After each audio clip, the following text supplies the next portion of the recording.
Assalamualaikum warahmatullahi wabarakatuh. Saya Siti Faridatul Jannah dengan NIM 22210104009. Saya dari kelas D2 PGMI. Di sini saya akan memenuhi tugas strategi pembelajaran mengenai video pembelajaran MI atau SD. Assalamualaikum warahmatullahi wabarakatuh. Apa kabar anak-anak? Alhamdulillah, luar biasa, Allahu Akbar, yes. Sebelum kita mulai pelajaran hari ini, mari kita berdoa bersama-sama. Bismillahirrahmanirrahim.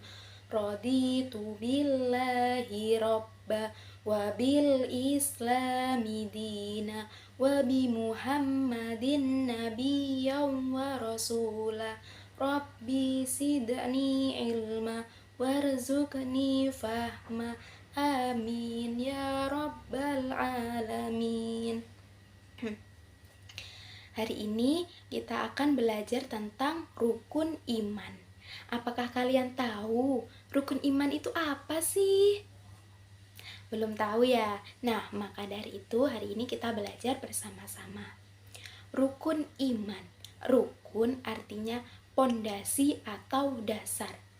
Sedangkan iman artinya kepercayaan atau keyakinan.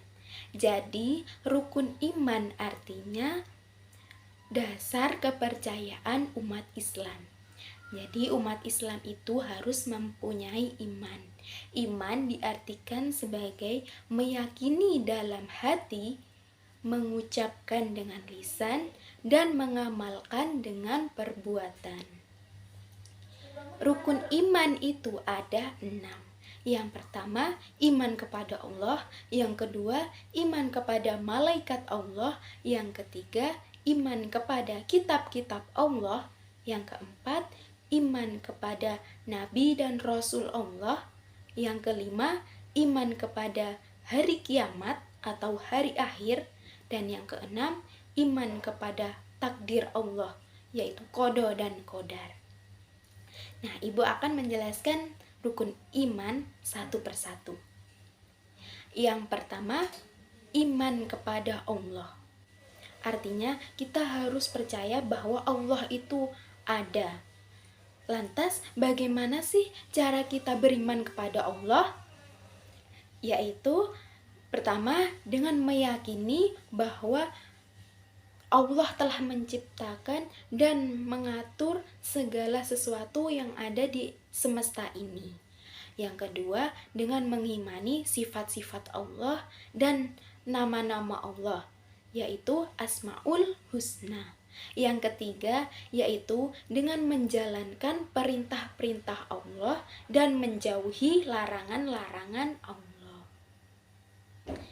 Rukun iman yang kedua adalah iman kepada malaikat Allah.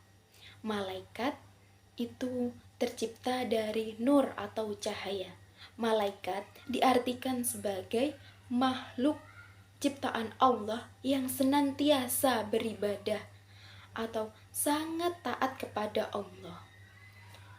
Malaikat yang wajib kita ketahui itu ada 10. 1. Malaikat Jibril yang bertugas menyampaikan wahyu. Yang kedua, malaikat Mikail yang bertugas membagi rezeki.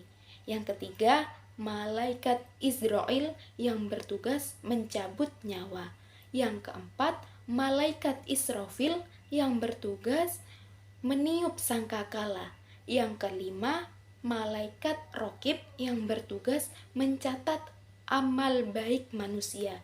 Yang keenam, malaikat Atid yang bertugas mencatat amal buruk manusia. Yang ketujuh dan 8 yaitu malaikat Munkar dan Nakir, bertugas menanyakan kepada manusia di dalam kubur.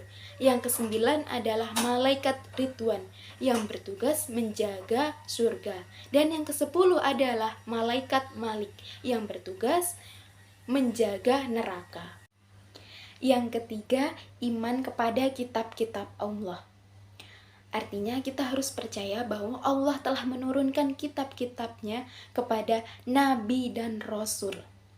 Nah, kitab-kitab tersebut yaitu yang pertama, kitab Taurat yang diturunkan kepada Nabi Musa alaihi salam.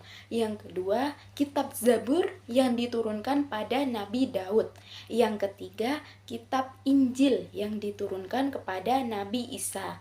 Dan yang keempat yaitu kitab Al-Quran yang diturunkan kepada Nabi Muhammad SAW. Lantas bagaimana sih cara kita mengimani kitab-kitab Allah? Nah, caranya kita harus meyakini bahwa hanya Al-Quranlah yang harus ditaati, yang harus dijadikan pedoman hidup bagi umat manusia. Selain dengan cara membacanya, kita juga harus memahami dan mengamalkan apa yang ada di dalam Al-Quran tersebut atau isi-isi dari Al-Quran tersebut. Yang keempat, iman kepada Rasul Allah. Apakah kalian tahu berapa sih jumlah nabi dan rasul yang wajib kita ketahui? Udah berapa? Nah, ada 25. Lantas iman kepada Rasul itu gimana sih, Bu Guru?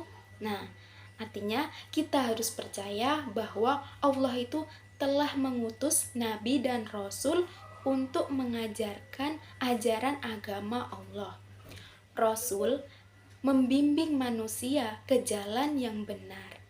Ajaran yang paling benar adalah agama Islam yang dibawa oleh Nabi Muhammad SAW selaku Nabi yang terakhir. Jadi artinya tidak ada lagi Nabi setelah Nabi Muhammad SAW. Nah, yang kelima tadi apa?